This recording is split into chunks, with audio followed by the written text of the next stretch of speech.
Ipapo mandidzimba moyo.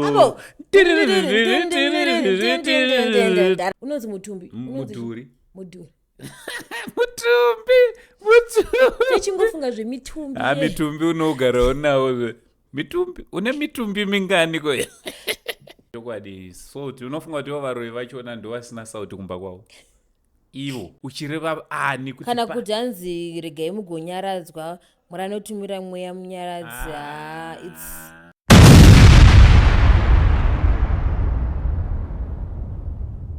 Hello viewers, welcome to Saint TV. This is the catch-up show with myself, Nyenge, the Dimple Lady, a show that gives you insightful conversations, engaging conversations, what is trending, what is newsworthy, what is happening, what is currently the hit in your country, in our country, in the community, as well as worldwide. As usual, I am always with the uncle of the country. But today, Uncle Saint is not giving Uncle Saint vibes. He's giving Gift Amuli vibes because of the Nyenge. Gogarosi, the bonbonies. No. Gift Amuli from Temple. Mwana mudiki. Hey, but you're looking good, Uncle. Seriously? Thank you very much. Ndiri kuti boba tikuzo nditi ndiri kuonekera sa Gift Amuli. No, you do look similar. Seriously? You look alike. Na Gift Amuli? Yes. What right? Mabodiboni, mino yachona, complexion. You do look alike. Yes, but mneka kuda kuenderana zvekuti takutoda vamugabe vatinashe mugabe vaone kuti vafambire nyaya dzacho. All right. Yes, otherwise you well? I'm good. And yourself? I'm good. You're looking good in black. I love black. Black it's that powerful color. It's that nyamatanda madoda are powerful. So mazona kuti ndinodiwa na Nyenge. Thank you very much. I will take that as a compliment. Thank you so much. And also black never goes out of style. So yeah, you look really thank you so much. You know what inspired my outfit today? What inspired your outfit? It's a Monday. Okay. You know everything this week is supposed to be different. Yes, I just want to forget about what happened last week. Of course, we've got some good memories, but all bad memories. Doing away with them. Hamba. We're doing away with that. Yes. So speaking of Gift Amuli. Yes. Gift Amuli yokuthema mkamboti. Inzwa. Wamatuka uyo mandituka kairi. Ipapo wandidzimba moyo. Wamatuka uyo mandituka kairi. Ipapo mandidzimba moyo.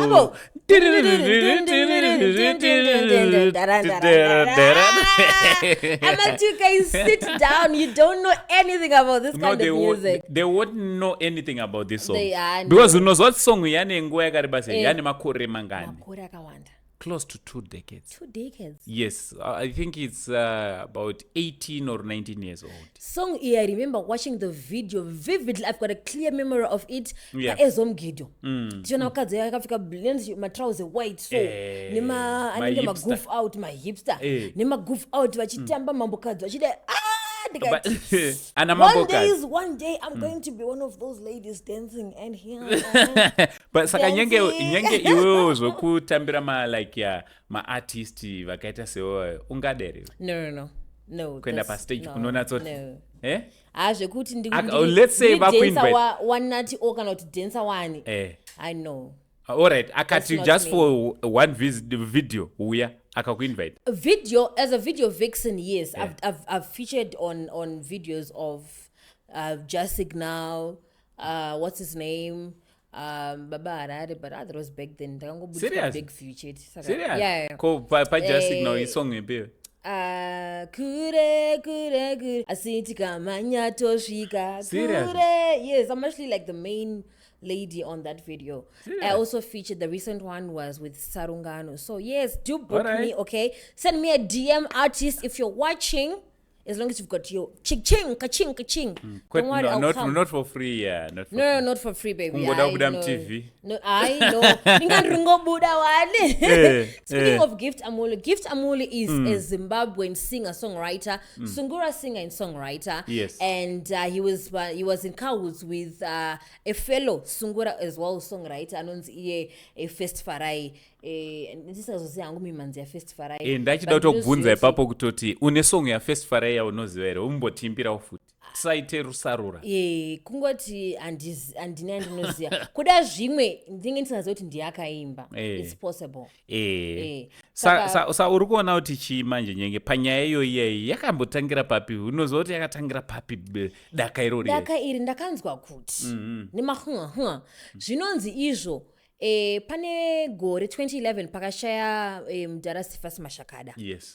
Zvinonzi it is alleged that Festivarai ndiye collector mari dzechema akati tobo nemari yechema. Since 2011 I was in form 2. All right. Now I am in my late 20s. Namanje munachimwe akabamara.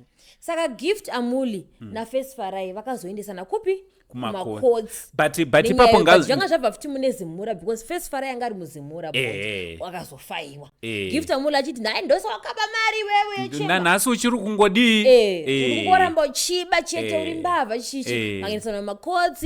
Gift Amuli akamborara I think 1 or 2 days muchitokisi. Mudhara Chipas is a promoter. A music promoter, an award-winning music promoter, vakavayananisa ndika vakadzokerana.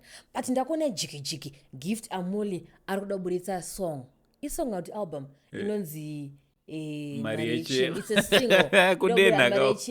But also I think besides kudena, I think it's also about just writing on the wave. If you're trending at the time, you need to capitalize on that. But unozoti akapindura kuti chi akabva mupindura on that post Mariechema akapindura akabva ati this time ukaenda udzoke Festivarai akati this time akapindura ari pai ndo panobuda ari mupa makachidya breakfast before kudya breakfast zve-breakfast ndizuro rinoiri but angatomupindura kutoti this time ukaenda iwe haudzoke.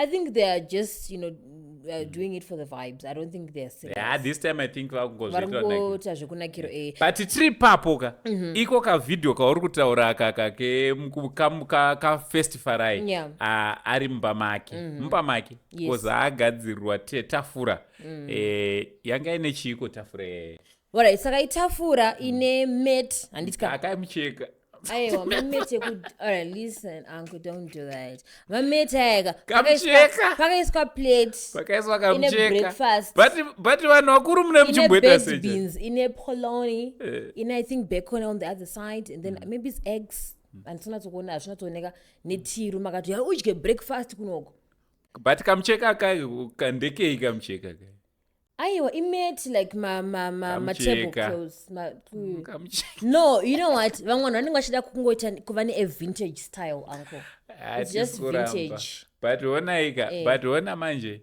ivo baba mukoma wangu baba nendadhipisa muzukuru futi chero ndiri mudiki muzukuru wangu Festivarai akazviita izvi ane pfungwa dzekuti ari kuda kutodhisawo zveshuwa and anga ritori mupa makachena makanaka iye ndobva achiitwa achidhisiwa the dissed is now trending vanhu vachiti imo chikafu chachona ukada kutasa kuti baba regai vaite matumbo no but there is nothing wrong with it. It's just baked beans ka nema slice I think 2 polony ne bacon regai vaite matumbo chinenge 2 slices apa which is healthy I think regai vaite matumbo because chingwa chikazowandisa togona kuti zvazonya aiwa ndozvaari vediwe plus ndotofunga kuti agute chikafu cheche chaakanga akaisa makutozera kadumbu rake aiwa dumbu rake agute there is nothing wrong with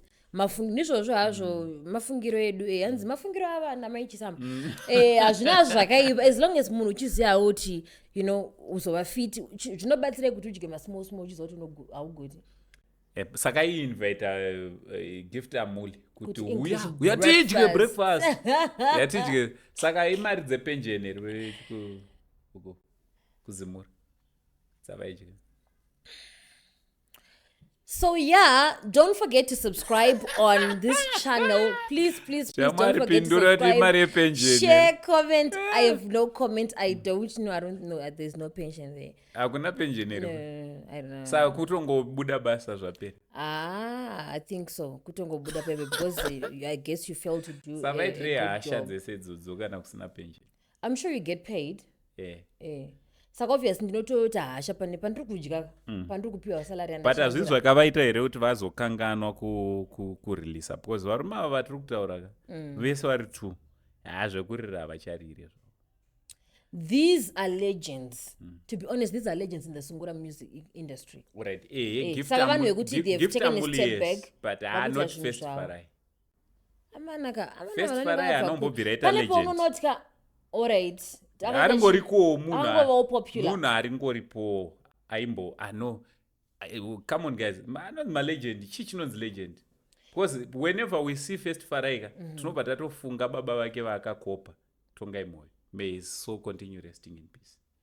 There's nothing original about First Farai. Ooh. Maybe the songs that he wrote that we don't know about. You know, chete hatidi kuzonyanyisa kuita setinovadzikisira handiti. But munhu akatongouya hake asina much to offer. Kutoenda kwakatoita baba tongai moyo dewa ndo kutopera kwakatoita chipo chake. Saka muri kuti he was riding on tongai moyo. Yes. Yeah.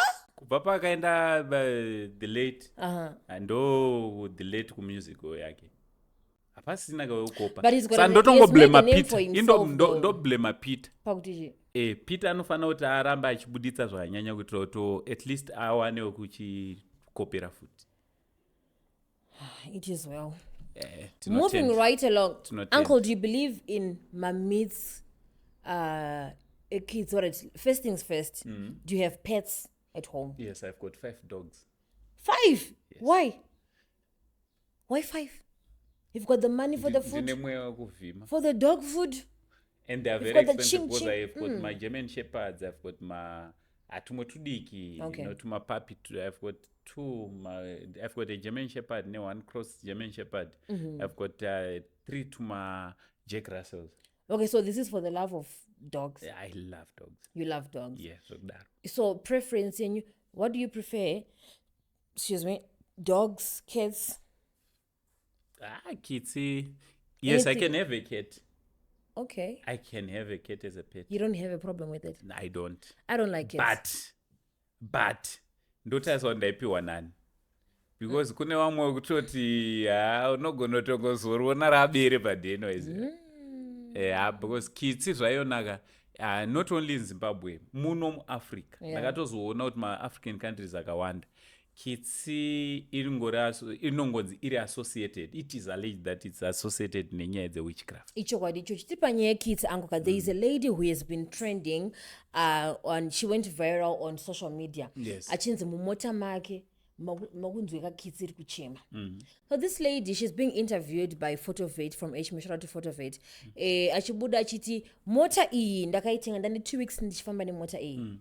Saka kitsi iyi ndachamisika ndichasvika panonzwa kitsi iri kuchema svika nevakadzi vepamusika mutauni umomo. Kitsi yachema kubvira pamapaka yange ichichema. Ndinoti mukadzi uyu ari kuti abva nayo kwaabva asingatozive. Handiti akabvunzwa kuti kwamunogara area yamunogara kune kitsi here? Akati kwandinogara hakuna. Nakati aiwa maponga bonga. Nditi kana wanda maponga. Nditi dzinopanduka kitsi. Not maponga. Aiwa kitsi bonga. Saka dzinenge dzazowa ndikungoti not him, like bonga maponga plural. Maponga. Saka nzi dzinenge dzazowana maybe ngorichi bonga rakapinda mumota imomo. Anozviita but inini, me being me, because I am too African, I'm very superstitious. Ndabva notenga mota ndane 2 weeks handina kitsi handina kwandinofungira ndakuona pane kitsi haibo ndatofunga kuti vatumira vatakati vatotangira vatondimhanyira. Zvinoitika vanhu vekwatinobva village people vamwe vachona havatoda kuti tifambe nemota dzacho ende vanotomeka sure kutoti nyange ukatotenga vakazviziva mota iyoyo vachatoikwirawo nawo. So vakukwira kuti vanotoikwira physically spiritually nekitsbonga mamonitoring spirits. Saka mukadzi uyoyo kana achiziva zvekwaanobva haanenge achitoziva kutoti bamukuru ningi nasekuru ningi natete ningi vanogona kuzviita. Kungoti ninhauka nyaya dzewitchcraft handizivi hangu zvakanyanya, but I don't see the reason why vanhu vachizoita zvewitchcraft, because kana ndichisimudzira ini kana ndazvitira something chakanaka ndiri kusimudzirawo dzinza rangu ndiri kusimudzirawo kwandabva saka I don't see the reason why you then go to such lengths ekuda kuti ngazviparare ngazvishaye basa apinda mumba haabate mbereko aita so it's but unoziva kuti zvinhu hanzi kune vanototemerwa nyora dzekuroya nedzemangoromera ngoromera ndo mafight ngoromera ndo mafights zvibhakera vanorova zvisingaiti sure. So you see African science zvinhu zvatakagara tinazvo zvekutoziva kutoti uroyi hwagara huriko ende nanhasi tichiri kungoroyana though it's not necessary. It's not. I wonder who invented uroyi. I don't know, but anyway I really hope kuti mukadzi yakazokwanisa kuti akanzi chipinde munhu hanzaiwa ndipinde mudrive ndatomirira ndafonyera kuti vaizorescue vanorescue vachona vabvise kids kana kuti vanhu pana pokwanisa kubvisa but inini handidi pakadaro handichatokwanise ndatotsvaga salt yemagodo ndakanoimwairira kutora ona packet resera ndati pasteering ndanakadaro aiwa chirege kudaro emagodo aishandi kuni zvishande saka it's all in our mind. It's what makes you think salt yemagodo aishandi? I know it was worked for me. No yatombokushandira kutoti handisida kuona varoyi panapa ndichimwayamwayaka aiwa uncle. Why? We want to know the reason. Ndinokudza chokwadi salt unofunga kuti varoyi vachona ndo vasina sauti kumba kwavo ivo ndo vasina munyu kumba kwavo konye kuti anzokaisa mvura mukapa nditika ubvoisa padhumuro yapindi kumba kwavo kwavabva hakuna mvura isi tingazvifungawo kuti kwavo kwavatobva hakuna mvura kuti zvishande hapana ndo chokwadi buti harishandi zviya zvekuenda kana kuti maprofita tomutonono tumura tunoendwa nevanhu kuti ndiri kuti buti harishandi here ndikamwayamwayamwaya kuti maro yasauri hapana chinoshanda Nyenge asi munamato unoshanda prayer inogona kushanda depending noanamata futi because iwo kuti namata ona chinonzi prayer katimboenda panyaya yemunamato Nyenge prayer unoziva kuti inoshanda kana uritoriwo nerelationship namwari wachona mwari handisiya asi ndichiatako unoziva here anokusiya vakawanda vakati alright ndakamboita story some years ago I think 3-4 years ago kumabhuku mabhuku ndakamboita story yandisingakanganwi nanhasi muchinda uyu akatema kiti yaidarika nepayadi pavo ndokubva atotanga kutoita zvisizvo kubva ipapo akatofa inini ndakaita story yake ndakaenda kumba kwavo ndakatoenda kumba kwavo anditi ndichitonomutsvagira help but the situation was bad mupano wechidiki and I see one futi anditi i2 stories dzandakaikavha dzesame dzekutema kiti munhu achitotanga kutoita zvisizvo 2 vanhu vandakakavha the other one I'm not sure kuti ariko here kana kuti but the other one I'm sure akatofa pamabhuku apa ndoda kuti ndigare mabhuku handiti geto mabhuku tafara muno muharare aiwa ndowapa number 1 aiwa but pakadaro kitsi maybe nenge katobva kana kuti amene kumusha kwayakabva yangotumwa ipapo isina tomboriva vanhu imomo mabhuku tafara ndowapa number 1 aiwa kune zvibaba ndabva ndamerera mabhuku tafara chimbotiudzawo maincident ndiri kunyepere timu mabhuku tafara panyaya yezvibatwa nechichi inini sasekuru yenyu aiwa number 1 torai ndenyu number 2 amenoti usvika kupiwo tiri kuti ngoti muharare chete inini hangu zvekids I don't believe in that but I don't handidi kids because ndinongobelieva kuti zviri associated kwete dzese kids hadzina but zizi tichatotaurira zaza zizi zizi hatichatauri zizi kandowo chibaba chachozve chitate guru zvino zizi ukaroona ukada I think zizi haukwanisa kuzorituka kana haukwanisa kutema taura mashoko even kana kitsi kana taura mashoko kune kitsi dzinezijamba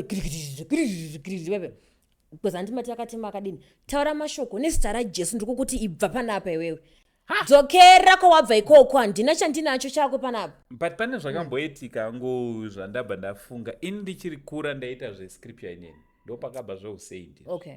Tichiita zvescripture inei I think I was in form 3 or form 2. Ndiri form 2 form 3 kuwevhali kukadoma pamba pedu takamuka makusenseni tichida kuenda kuchikoro tikaona pane zimucheka reblack pagedhi netsvimbo tsvimbo chaichai zimucheka reblack netsvimbo nechikiti cheblack. I remember very well. Ndikatodana pataipi yachona taita zvescripture inendenda I was too spiritual. Aiwa ipapo Mwari aitondinzwa because ndakabva ndadana ujaya wangozati wabva nyenge zvimwe zvaanotaura munzwa muri munzwa wakomana unengone relationship inenge intact namwari. So ndakatodana saura wangu ainzi Andy Gray Antonio. I don't know where this guy is. He was a colored. Okay. He is a colored rather. Because he's still there. Oh, he's still there. Okay. He's a colored. So mchinda yanzi Andy Gray Antonio taizikanwa pawevhale apa pakadoma apa pawevhale high school tichiniita zvekunamata nekudzinga madhimoni pachikoro.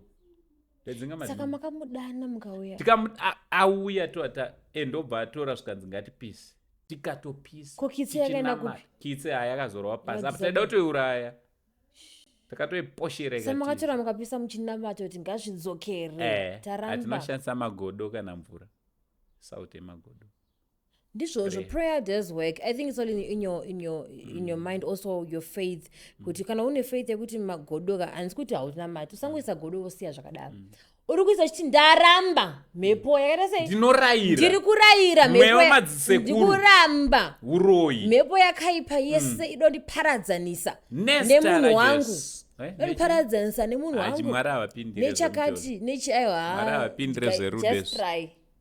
You never know. Aiwa havapindi. You never know. Izvi wese ari ndandigare ndikudze vazukuru.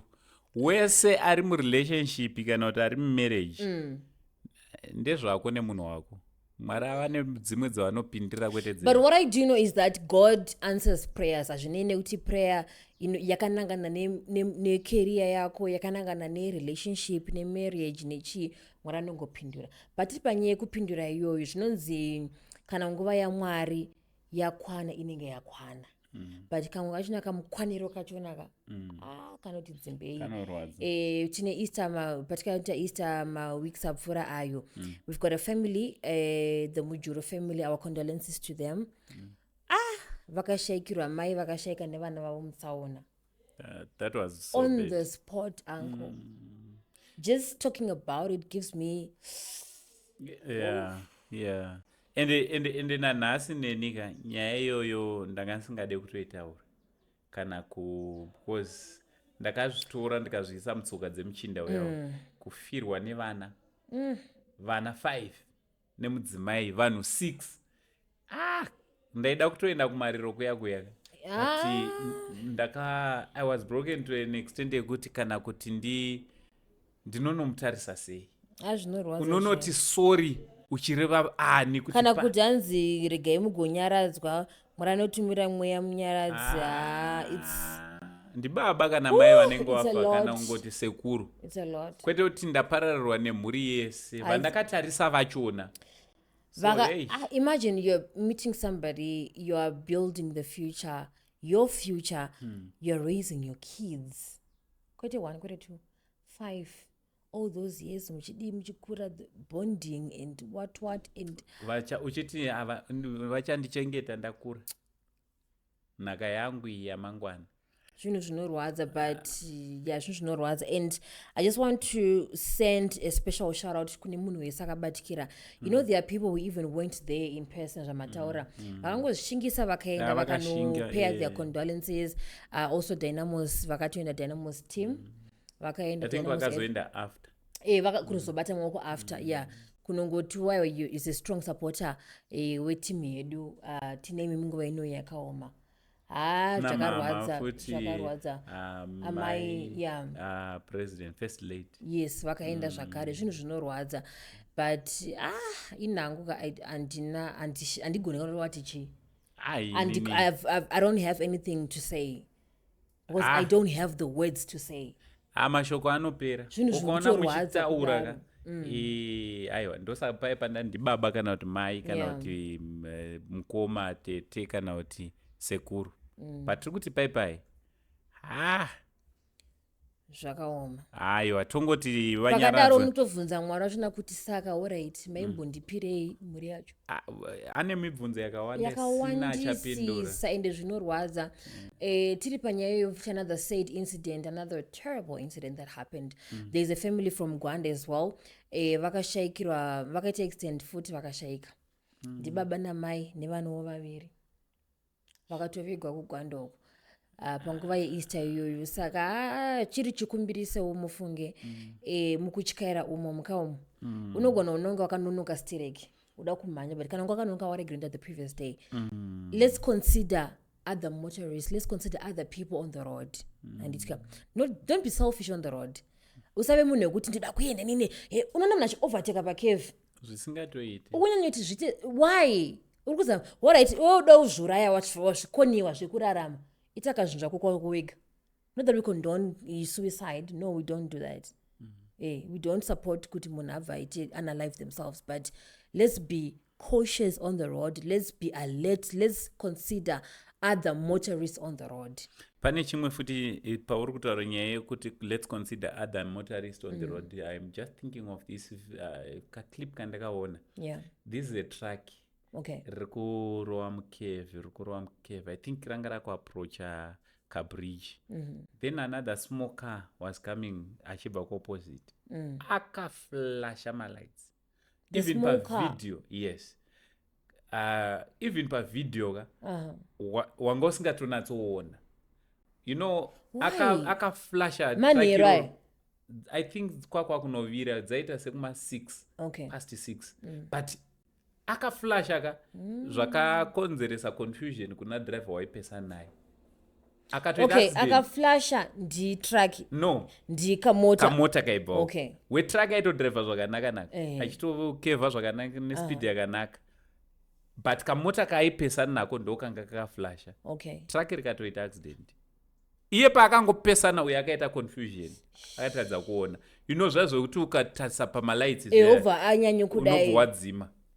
Akabva adzima truck rikatodona just like that and haana kutomira akatoendera kwaya akatotiza wemaningi asiya kuwadzisa vanhu kana pakafiwa kana vanhu vakakuvara midziyo yaputsika No. then wotiza even kwauri ikokoka kana uri wedriver wachona hana yako dai yarova dai hana yako yadi. chandinozodira hangu how tables 10 how life is tables 10 right and when tables 10 zvinoitika wakarivara zvimwe zvachona unogona kufunga kuti hazviiti aikanganwe unogona kufunga kuti wachigona watiza ndakapenga inini namheno ikoko ka but wapinza mwanhu njodzi kana kutonzi pane vachoshaya ka amana kanchanyaya dzengozi ka daita tombomira because panenge pakatoshata ari mawani anenge ari mawani from what I know and what I've heard also it's scary zvinotyisa zvekuti you wouldn't want to mess with other people's lives you wouldn't want to do that also munhu kugununa kwemunhu chaiko ka it carries a lot saka just do good to other people just be kind kana ukaona watokonzeresa uri iwe pamwe waflasha usiri kuzitoona alright kana take accountability yes mira yes no tine vanhu vakawanda vanoitwa mahit and run Nyenge murodhi chaimo kutoti munhu anotongorowa munhu ototiza chokwadi one thing I wanted to know ndezvekuti karma will always real, yeah. find your address because inoziva karma knows your address. Karma knows, yeah. But yeah, that's what we had for this show. Uncle, do you have anything you want to add maybe? Alright, ndiroda ungoti ndingokurudzira futi maZimbabweans kuti let's love one another. Yes. Yeah, because you know pasocial media my handles akawanda aripo space, right? We say social media space. Yeah. You know, I've noticed a lot of people they are no longer kind. That's true. Yeah, a lot of people, they just care about themselves kuti aiwa isusu zvatiri kuita nhasi ndizvo, but chimbofungawo vamwe woita zvinhu zvako nelove. Whatever we say online might end up destroying some The other people's- person. Yes, that's so true. Whatever comment that you pass on, that you pass on somebody else's post, you need to consider yourself. If this was said to me, how would I feel? Do you feel as say, how was I going to feel if this was said to me? If I was in this person's shoes, next will feel as say, you need to consider that before you. Whilst you're typing, is this necessary? Just keep it to yourself. But you don't see us. Zimino. No, don't do that. Because Unless otherwise kana tichiwirirana hedu nanyenge togona kungotaurirana kuti toda kumboputitsana, because we know that's what people like. But kana tisingawirirane tichitoziva kuti no, don't do it. Don't do it. We're spreading love. Keep spreading love, spread kindness, and just be good. You don't lose anything by being a kind person. And I was able to what you're going to say to this person. You are being kind to the next person, and you never know. Maybe they're going through a very difficult day. They're going through the hardest time in their life at that particular point. And so let's just be kind. Yeah. And also don't forget Kanyenge kuti zvoni kune company inonzi Green Gate. Zvamaimanje ndo iri kurira.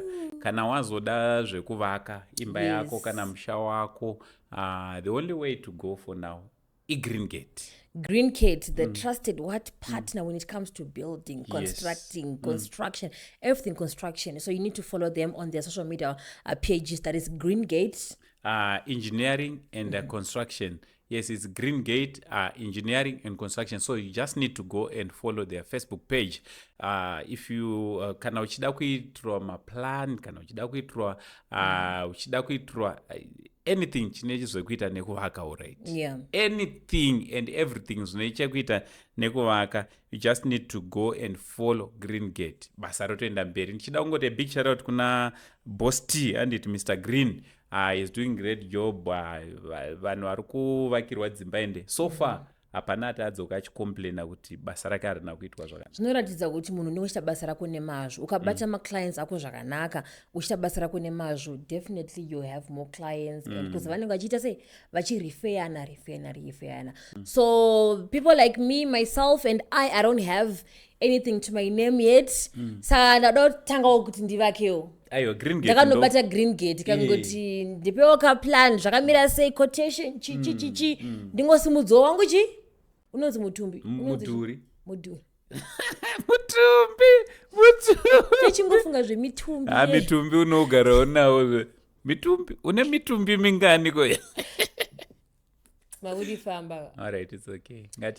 Anyway, thank you so much for watching. I'm hoping that you find this podcast, this episode interesting, and also you learn one or two things from this episode. You can follow us on Saint TV. We are on Facebook as well. On Instagram, we are there. You can follow me at Nyenge the Dimple Lady. And subscribe, comment. Don't forget to share. We really appreciate your feedback. And let's keep the love burning. Let's keep kindness. Let's be kind and kinder and kindest and all things kind. From the Dimple Lady and Uncle Saint, we're out, baby. Much love.